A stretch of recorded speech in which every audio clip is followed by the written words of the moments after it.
Praise God. जब हम मुसीबतों में, जब हम मसाइब में फंसे होंगे तो हमारा खुदा हमें आकर छुड़ाएगा।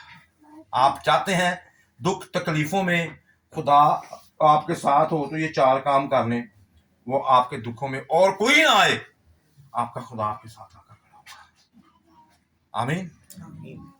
देखिए मुकद्दस मूसा काम तो अच्छा ही करना चाहता था ना। जब उससे कत्ल हो गया तो वो भाग गया। जब वो फिर रहा था बियाबान में तो फिर क्या हुआ? हूरब के पहाड़ पर खुदा आया, आग में जाहिर हुआ, उसको बुलाया और फिर से दोबारा उसको बहाल किया और बनी इस्राएल कौम को आजाद करने के लिए। वो जो दुखों में पीस रही थी, अब किसी का बेटा ही मार दिया जाए, बेटा पैदा होते ही मार दिया जाए तो उसको कितनी तकलीफ होगी।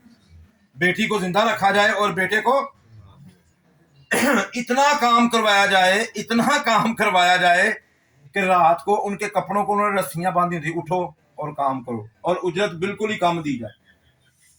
कितना जुल्म है। इतनी दुखों, इतनी मुसीबत, इतनी तकलीफों में लोग थे तो खुदा ने मूसा को हूरब के पहाड़ से आग में दिखाई देकर चुनकर भेजा ताकि उस कौम को वहां से आजाद कराए, उनके मुसीबतों से, उनके दुखों से उनको आजाद कराए। आप एलिया को देखते हैं कि जब वो इतनी मुसीबत में था कि जब उसने उन नबियों को मारा जो झूठे नबी थे, कत्ल करवाया, तो अजबल ने कहा मैं तेनू भी मार दूंगा। वो भागा गया और फिर वो उसी हूरब के पहाड़ पर गया था। उसी हूरब के पहाड़ पर खुदा ने उसको बात की थी उसके साथ और उसको मुसीबतों से निकाला था। कभी कभी हमारी भी बड़ी बड़ी मुसीबतें होती हैं, हमारी भी बड़ी बड़ी मुश्किलात होती हैं। हमारा खुदा हमें उन सारी मुश्किलातों से निकाल लेता है। और पलूस को भी अमाल 18 बाब में खुदा ने कहा, वो बड़ी मुसीबत में था, बड़ी मुश्किल में था, खुदा ने कहा मैं तेरे साथ हूं, मैं तुझे इन सारी मुश्किलात से निकालूंगा। और उसको भी कुछ नहीं हुआ। एलिया को भी बचाया, मूसा को भी और उसकी कौम को बचाया, क्योंकि वो खुदा की कुर्बत में रहते थे। क्योंकि कैसे, कब बचा मूसा?